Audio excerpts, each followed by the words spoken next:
नमस्कार साथियों, आपका स्वागत है बूस्टर एकेडमी यूट्यूब चैनल पर। तो कल के वीडियो में हमने देखा था कि राजस्थान में 1857 की क्रांति के समय अपने राजस्थान के एजीजी कौन थे, यहाँ पर कितनी क्या सैनिक छावनियाँ थी, कौन कौन सी सैनिक छावनियों ने क्रांति में भाग लिया था और कौन कौन ने नहीं लिया था, और क्रांति के समय कौन सी रियासत में कौन शासक हुआ करता था और उस रियासत का जो पॉलिटिकल एजेंट था वो कौन नियुक्त था, इसके बारे में हम पढ़ चुके थे।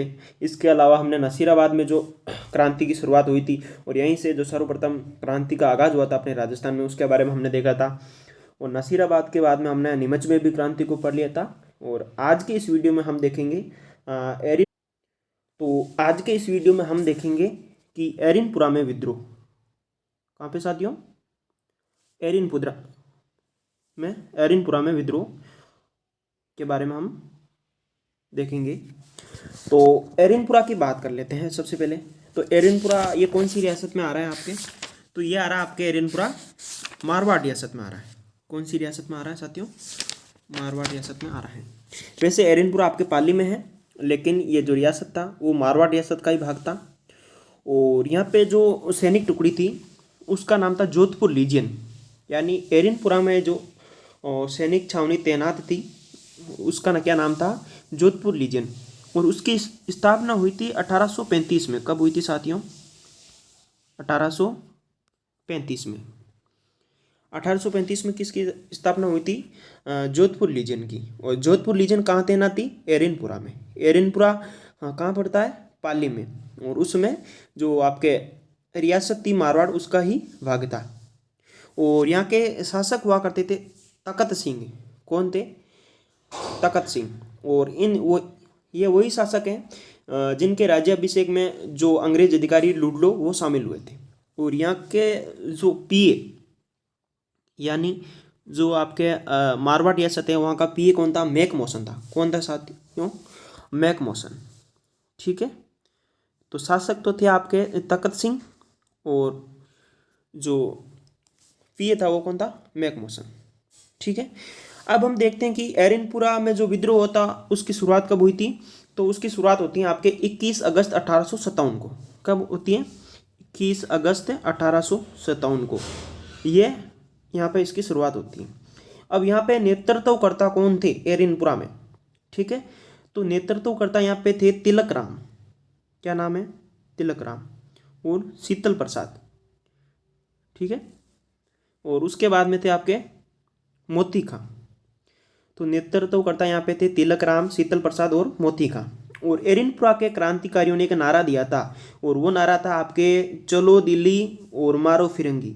और साथियों आपको और मैं बता दूं कि ये नारा मुख्य रूप से आपके दिया था शिवनाथ सिंह ने। ठीक है, वहीं की छोटी सी एक जो जागीरदारी थी वहाँ के ये जागीरदार थे, उन्होंने ये नारा दिया था, वो भी इन्हीं में शामिल थे। तो आपको कहीं ये पूछ लिया जाए कि व्यक्तिगत रूप से ये नारा किसने दिया था, तो ये नारा दिया था आपके शिवनाथ सिंह ने दिया था। ठीक है, और आगे हम देखते हैं।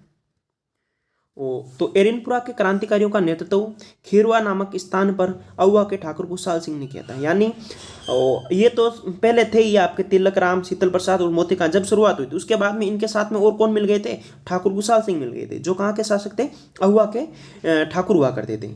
ठीक है, उन्होंने क्रांतिकारियों का नेतृत्व किया और कहाँ पे किया था, खीरवा नामक स्थान पर किया था। ठीक है, उसके बाद में कुशाल सिंह सुगाली माता के परम भक्त थे। और सुगाली माता जिनके कितने सिर हैं, 10 सिर हैं और 54 हाथ हैं।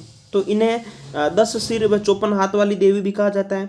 इन्हें 1857 की क्रांति की देवी भी कहा जाता है।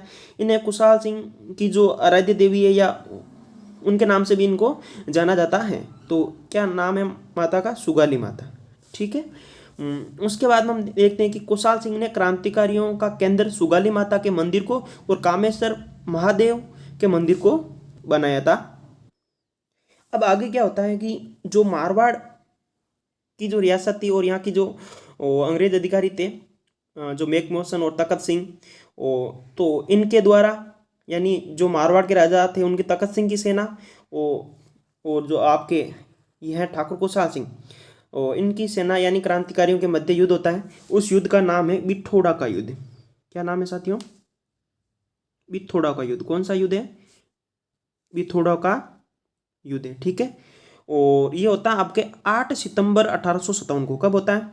8 सितंबर 1857 को, ठीक है। तो इसमें कौन कौन होते हैं? तो ठाकुर कुशाल सिंह व मारवाड़ के शासक तखत सिंह के सेनापति ओनार सिंह व कुशल राज सिंघवी के मध्य ये हुआ था। एक यानी इसमें एक तरफ तो कौन थे? आपके ठाकुर कुशाल सिंह थे, जबकि दूसरी अपोजिट साइड कौन लड़ रहा था? तो ये मेवाड़ के शासक तखत सिंह का सेनापति था, एक था ओनार सिंह और एक था आपके कुशल राज सिंघवी, यानी ये जो मारवाड़ की जो सेना थी उसका नेतृत्व कर रहे थे। तो इसके क्या परिणाम निकलते हैं? तो इस युद्ध में ओनार सिंह, ठीक है, ओनार सिंह मारा जाता है और एक अंग्रेज अधिकारी हितकोट भी मारा जाता है, ठीक है। तो ये तो था बिथोड़ा का युद्ध। कब होता है? 8 सितंबर 1857 को।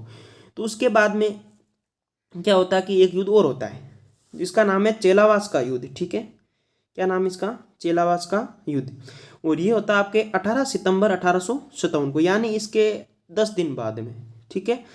वो हुआ था आपके बिथोड़ा का युद्ध 8 सितंबर 1857 को, और इसके 10 दिनों के बाद में 18 सितंबर 1857 को चेलावास का युद्ध होता है। इसमें अब कौन कौन सामने थे?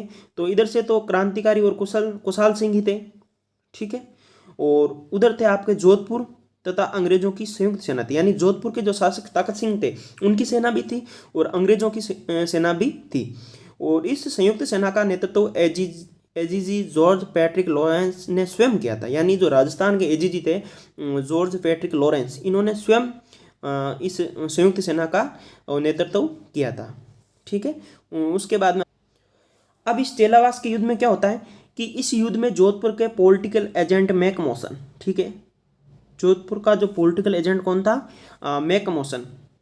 मैकमोसन का सिर धड़ से अलग कर क्रांतिकारियों ने अहुए के किले पर लटका दिया था। यानी इस युद्ध में क्या होता है कि जो क्रांतिकारी होते हैं वो मैकमोसन को मतलब बंदी बना लेते हैं और उसका सिर धड़ से अलग करके और उसके सिर को अहुआ के किले पर लटका दिया जाता है, ठीक है। और यानी हम इसमें कह सकते हैं कि वो फिर भी इसमें और पराजित हुए थे, आपके संयुक्त सेना पराजित हुई थी अंग्रेजों की और महाराजा तखत सिंह की। और चेलावास के युद्ध को गोरों और कालों का युद्ध कहा जाता है, ठीक है। क्या कहा जाता है? गोरों और कालों का युद्ध कहा जाता है। उसके बाद में क्या होता है? ये युद्ध हो जाता है, फिर भी ये क्रांतिकारी उनसे हार नहीं मानते। तो क्या होता है कि अहुआ में क्रांति का दमन करने के लिए कर्नल होम्स को बुलाया जाता है। कर्नल होम्स जो दिल्ली से आता है आपके, और वो यहाँ पे आके और वहाँ से दिल्ली से अपने साथ बड़ी सेना लेकर आता है और अहुआ में क्रांति का दमन कर लेता है, यानी इसको दबा देता है, क्रांतिकारियों को हरा देता है। और क्रांति के दमन के दौरान कुशाल सिंह का सहयोग कौन करता है? सुलुम्बर के केसरी सिंह, बहुत ज़्यादा इंपॉर्टेंट है। कौन है? सुलुम्बर के कौन है? केसरी सिंह है। कौन है साथियों? सुलुम्बर के केसरी सिंह। और कोठारिया के सामंत हैं जोध सिंह, ये नाम काफ़ी इंपॉर्टेंट है, ठीक है। सुलुम्बर के तो हैं केसरी सिंह और कोठारिया के कौन है? जोध सिंह। एक सहयोग करता है आपके कुशाल सिंह है। यानी जब ये आपके अहुआ की क्रांति का दमन करने के लिए कर्नल होम्स आता है तो इनके फिर बीच में युद्ध होता है। इसमें ये क्रांतिकारी और आपके जो कुशाल सिंह ये हार जाते हैं और कुशाल सिंह यहाँ से भाग जाते हैं। और इस दौरान इनकी सहायता कौन करते हैं? तो सुलुम्बर के केसरी सिंह और कोठारिया के सामंत जोध सिंह करते हैं। और कुशाल सिंह की जांच करने के लिए मेजर टेलर आयोग का निर्माण किया जाता है और वो इनको मतलब बाहिज्जत बरी भी करता है कि इनकी में गलती नहीं थी, ठीक है। यानी मेजर टेलर आयोग, कौन सा आयोग था? मेजर टेलर आयोग था। और उसके बाद में कुशाल सिंह की मृत्यु कब होती है? 1864 में होती है। और कहाँ होती है? उदयपुर में होती है। तो ये तो थी आपके एरेनपुरा में क्रांति। इसमें आपको मुख्य रूप से 2 युद्ध याद रखने हैं। पहला युद्ध था आपके बिथोड़ा का युद्ध। कौन सा युद्ध था? बिथोड़ा का। और दूसरा कौन सा था? चेलावास का, ठीक है। ये याद रखना आपको। BC 818, क्या याद रखना है? BC 818 ये याद रखना, ठीक है। इनका क्रम पूछ ले तो बी का बिथोड़ा 8 यानी 8 सितंबर को और सी चेलावास 18 सितंबर को। क्या याद रखना? BC 818, ठीक है। तो ये तो थी आपके एरेनपुरा में विद्रोह था। अब हम इसमें आगे बात करते हैं कि कोटा में क्रांति। तो कोटा में क्रांति कब होती है? कोटा में क्रांति होती है आपके 15 अक्टूबर 1857 को।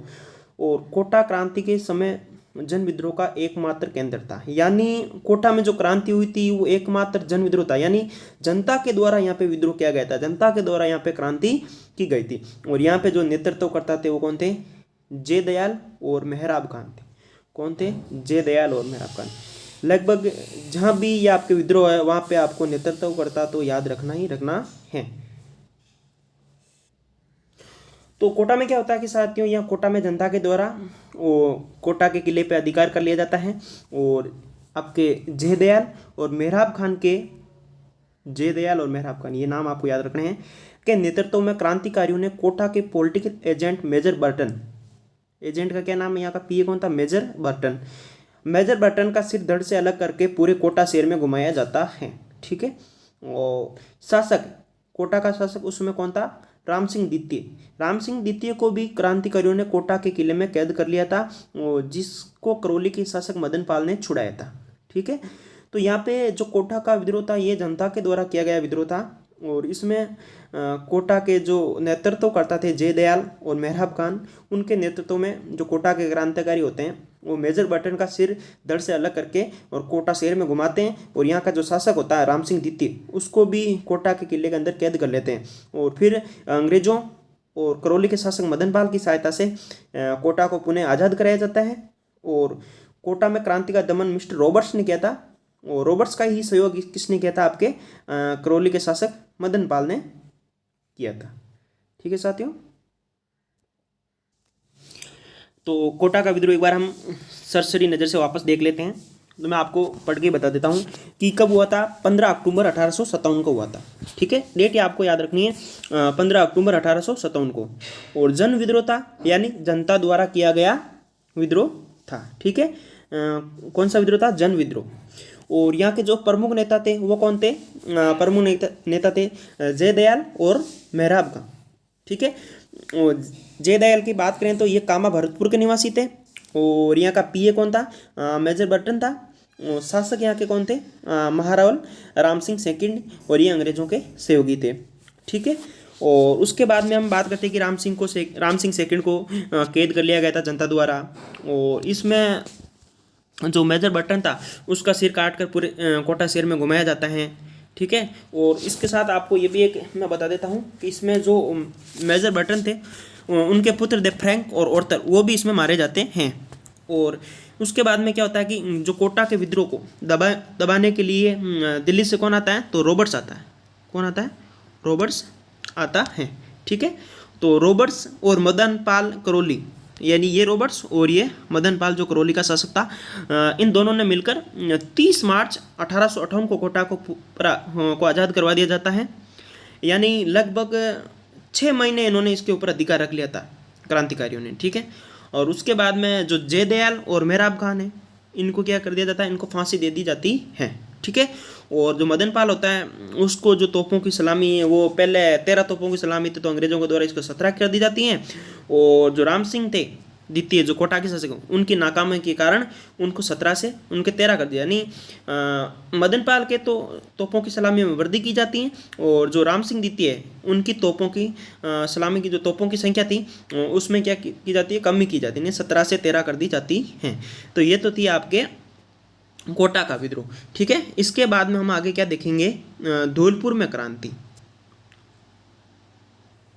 तो धौलपुर की बात करें तो धौलपुर में आपके जो क्रांति की शुरुआत होती है वो होती है 9 अगस्त 1857 को होती है। ठीक है, और क्रांति के समय धौलपुर का शासक कौन था? तो धौलपुर का शासक था आपके भगवंत सिंह था। ठीक है, और उसके बाद में यहाँ क्रांति का प्रारंभ देवा सिंह गुजर द्वारा किया गया था। यानी क्रांति को जो प्रारंभ किया था, शुरुआत हुई थी वो तो देवा सिंह गुजर ने की थी, लेकिन उसके बाद में यहाँ पे जो नेतृत्व करता थे वो कौन थे? आपके रामचंद्र और हीरालाल थे। ठीक है, यानी शुरुआत कौन करता है? देवा सिंह गुजर, और नेतृत्व करता थे यहाँ पे रामचंद्र और हीरालाल। तो धौलपुर के क्रांतियों का सहयोग ग्वालियर और इंदौर के सैनिकों ने किया था। यानी धौलपुर के क्रांतिकारियों का सहयोग करने के लिए पास ही के ग्वालियर और इंदौर के सैनिक भी आ गए थे। और क्रांति का दमन पटियाला की सिख सेना द्वारा किया गया था। यानी जो यहाँ पे जो क्रांति का दमन करने के लिए जो पटियाला की सिख सेना थी अंग्रेजों की तरफ से, हुआ आई थी और उसने यहाँ पे दमन किया था। ठीक है साथियों। तो धौलपुर के बारे में हम एक तथ्य ये भी जान सकते हैं कि यहाँ पे जो क्रांतिकारी थे वो भी राजस्थान के बाहर के थे। यानी क्रांतिकारी भी कहाँ से है? राजस्थान के बाहर। और जो सेना आ रही है दमन करने के लिए वो भी कहाँ है? राजस्थान से बाहर की सेना है। उसके बाद में हम देखेंगे कि टोंक में क्रांति। ठीक है, तो टोंक में क्रांति देख लेते हैं। यहाँ कोई बड़ी क्रांति वैसे हुई नहीं थी। तो टोंक में क्रांति के दौरान महिलाओं ने भी भाग लिया था। यानी राजस्थान में एकमात्र ये टोंक था रियासत जहाँ पे क्रांति के दौरान महिलाओं ने भी भाग लिया था। और इस चीज़ का उल्लेख, इस तथ्य का उल्लेख आपका महमूद मुजीब ने अपनी पुस्तक आजमा इसमें किया है। ठीक है, यानी इस पुस्तक में इस तथ्य का उल्लेख मिलता है कि आपके टोंक की क्रांति में महिलाओं ने भी भाग लिया था। बीकानेर के शासक सरदार सिंह ने क्रांति के दौरान अंग्रेजों का राजस्थान से बाहर जाकर भी सहयोग किया था, जिससे खुश होकर अंग्रेजों ने उन्हें टिब्बी परगने के 41 गांव भेंट किए थे। यानी उस समय जो 1857 की क्रांति के समय जो बीकानेर के शासक थे वो कौन था? आपके सरदार सिंह। और सरदार सिंह भी अंग्रेजों के सहयोगी रहे थे और उन्होंने तो राजस्थान से बाहर जाकर भी अंग्रेजों का साथ दिया था। इससे अंग्रेज खुश हुए और उन्हें गिफ्ट के रूप में टिब्बी परगने के 41 गांव भेंट किए जाते। अब इसके बाद में हम देख लेते हैं कि 1857 की क्रांति से संबंधित कुछ व्यक्तित्व। तो उनमें सबसे पहले नाम आता है आपके अमरचंद बांटिया। क्या नाम है साथियों? अमरचंद बांटिया। तो इनका जन्म तो होता है 1793 बीकानेर में। जन्म कहाँ होता है? बीकानेर में। लेकिन इनके पिताजी जो ग्वालियर में कुछ पद पे तैनात थे, तो इनका कार्य क्षेत्र, ये भी अपने पिता के साथ रहते हैं, तो ये ग्वालियर में रहते हुए कार्य करते हैं। तो इन्होंने क्या किया? तो क्रांति के दौरान इन्होंने लक्ष्मीबाई जो झांसी की रानी और तात्या टोपे का आर्थिक सहयोग किया था, जिस कारण अंग्रेजों ने ग्वालियर में ही इनको फांसी की सजा दे दी थी। ठीक है, तो आपको मैं बता दूं, इनका उपनाम था नगर सेठ था। अमरचंद बांटिया का उपनाम क्या था? नगर सेठ। और ये ग्वालियर के व्यापारी थे और इन्हें 1857 की क्रांति का भामाशाह भी कहा जाता है। और इनको जो फांसी दी गई थी वो दी गई थी 22 जून 1858 को और ग्वालियर के सर्रापा बाजार में दी जाती है। ठीक है, और अमरचंद को क्रांति का भामाशाह मैं बता चुका आपको पहले ही। ठीक है, और राजस्थान का मंगल पांडे कहा जाता है। ठीक है, क्या कहा जाता है इनको? राजस्थान का मंगल पांडे कहा जाता है। ठीक है, उसके बाद में जो नेक्स्ट व्यक्तित्व है हमारे लिए उनमें है आपके डूंगजी और जवाहर जी। तो डूंगजी और जवाहर जी का क्या योगदान था 1857 की क्रांति में? तो हम देखते हैं कि इनका संबंध सीकर जिले से था। और सीकर जिले का कौन सा गांव था? बटोट पाटोदा गांव से था। किससे था? बटोट और पाटोदा गांव से इनका संबंध था। डूंगजी को आगरा की जेल में बंदी बना लिया जाता अंग्रेजों द्वारा। तो इनके ही साथी जवाहर जी, करना भील, ये इन सब के द्वारा इनको छुड़ा लिया जाता है। फिर भी बाद में भी अंग्रेजों के साथ इनकी मुठभेड़ हुआ करती थी। ये क्या करते थे कि जो धन सेठ या अंग्रेजों की संपत्ति को लूटकर जो गरीब जनता हुआ करती थी उसमें बांट दिया करते थे। यानी ये रॉबिन हुड कहलाते थे उस समय। तो उसके बाद में क्या होता है कि डूंगर जी को तो जो मारवाड़ के शासक थे तखत सिंह, वो अपने मेहरानगढ़ दुर्ग में इनको शरण देते हैं क्योंकि अंग्रेजी सेना इनका पीछा करती है। और जवाहर जी की बात करें तो जवाहर जी को बीकानेर के शासक रतन सिंह, ठीक है, जूनागढ़ दुर्ग में इनको शरण देते हैं। ठीक है, तो ये तो थे आपके डूंगजी और जवाहर जी। उसके बाद में आपके अगला वक्तित्व है इसमें तात्या टोपे। ठीक है, तो तात्या टोपे का राजस्थान 1857 की क्रांति में क्या योगदान था? तो पहले इनके बारे में कुछ हम जानकारी ले लेते हैं कि जैसे इनका जो नाम था वो क्या था? रामचंद्र पांडुरंग नाम था। इनका वास्तविक नाम क्या था? रामचंद्र पांडुरंग। और ये तात्या टोपे कानपुर के नाना साहेब के सेनापति थे। राजस्थान में अंग्रेजों के साथ तात्या टोपे की पहली मुठभेड़ भीलवाड़ा के कुवड़ा नामक स्थान पर होती है। ठीक है, यानी ये वहाँ से कानपुर से ये राजस्थान में आते हैं और राजस्थान में इनकी जो पहली मुठभेड़ या इनका जो पहला युद्ध होता है वो भीलवाड़ा के कुवड़ा नामक स्थान पर अंग्रेजी सेना के साथ में होता है।